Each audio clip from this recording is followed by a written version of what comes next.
Hi everyone, and welcome to my reflections for Sunday the 18th of July. Now, if you were to have a think about what were the most common metaphors that we use to describe God, in the Bible maybe you would think of things like father or king or shepherd. They're likely to be among the top three. There are, of course, hundreds of names and different images that are in the scriptures to describe God.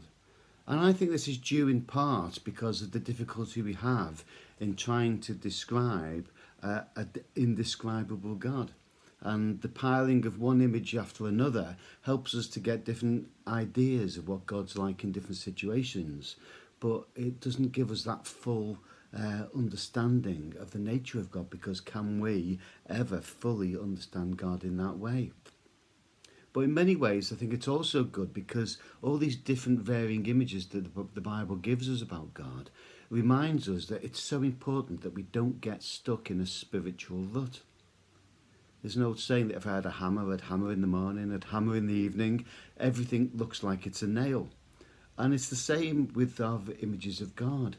If we focus too much on a particular image of God and see God in those terms only, then it's always going to limit what we can understand about God.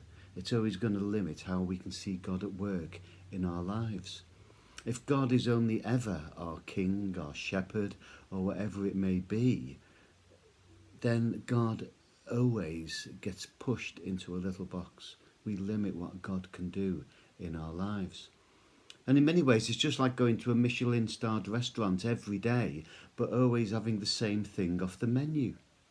We need a full buffet of images of God to allow our prayer lives to be well-rounded and exciting. And we also need to get a balanced meal. With food, some things may not be our favourite thing, but we need to eat a certain amount of them because they're good for our bodies. And it's the same with our spiritual bodies. In the Bible, God is also described as an avenger, a judge, a holy God, an executioner. These are the things we need to think about as well, as to why those sort of images were used and what it was trying to tell us about God as well, and not just focus on the things that we want to hear. Now, the image of the shepherd is one of the most popular ones, like I've said, and it's used over 1,200 times in the Bible in a direct reference to God, not just mentioning shepherds, but directly in reference to God. But this also presents us with another problem. If that's one of the most common images of God in the Bible, one of the hallmarks of our postmodern age is a suspicion of authority.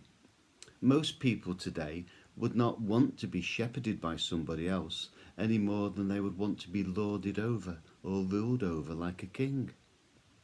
But even though we may not want a shepherd, we still need one. Besides it, let's face it, if you're honest, if we have we all have a shepherd of some sort or another. Just think about those controlling people in your lives, whether they guide what you do intentionally or because you feel compelled to go along with what they're saying. But it's not just people, it could be certain forces. What are those things that drive us, that make us go the way that we do, to make the decisions we make in life? It may be things like the desire to get a perfect health, a desire to be financially secure, a desire to be seen by others as being successful, a desire to be desirable by others, or a desire to be free. We all have these people and these forces which act like shepherds on our lives, and in reality we probably have many different shepherds which guide and lead us. Now, there's an old song by Bob Dylan which is wonderful, called "Gotta Serve Somebody," and I just want to read a few words from that song. Might like to wear cotton, might like to wear silk, might like to drink whiskey, might like to drink milk. You might like to eat caviar, you might like to eat bread. You may be sleeping on the floor, sleeping in a king-size bed. But you're gonna have to serve somebody, yes indeed. You're gonna have to serve somebody. Well, it may be the devil or it may be the Lord, but you're gonna have to serve somebody. in our lives, many of these forces, these people that influence us, are often false shepherds, because they cannot give us ultimately the things that they promise that they will give us, the satisfaction, the fulfillment in life that we crave for. Now, I've had a bit of stick from a few people this week, because last week in my talk I started off with those three famous words, "It's coming home." And a few people have stopped me this week to say, well, you were wrong, weren't you? And I said, well, no, I wasn't. And this is the problem with a lot of the things that God says to us and the words of a prophet. Did I say, it's coming home? Yes, I did. Did I say when it was coming home? No, I didn't. And that's part of the problem. We hear the things we want to hear, and then we stop listening. We don't ask any other questions. And it's the same in our walk with God. When we just think of God in one particular way, or from one main image that we focus on because it gives us the comfort we want, or it gives us the clear path and decisions in life that we need to have, we stop listening. To truly deepen our relationship with God, we need to keep on searching, keep on asking questions, and particularly those things which give an image of God which may be difficult for us to understand. One of judge, one of a God who hates sin and can't abide evil and sin to be in God's presence. We need to spend time thinking about those things as well, listening to what the God who is a judge has to say, to listen to what the God who is a holy God has to say, and not just focusing on the images which give us the comfort or enable us to hear what we want to hear. Jesus, in the passage in Mark today, looked at the crowd and he felt compassion for them, because he said that they were a sheep without a shepherd. And he begins teaching them and guiding them as the good shepherd. The truth is, they had many shepherds, but most of them were false shepherds, giving them false hope, false security, telling them what they wanted to hear, rather than enabling them to focus on the things that they needed to hear. Sheep may not be known for their intelligence, but they are quite bright in their own way. Although they cannot easily wander off and get lost, they also know how important it is to stay with the other sheep most of the time.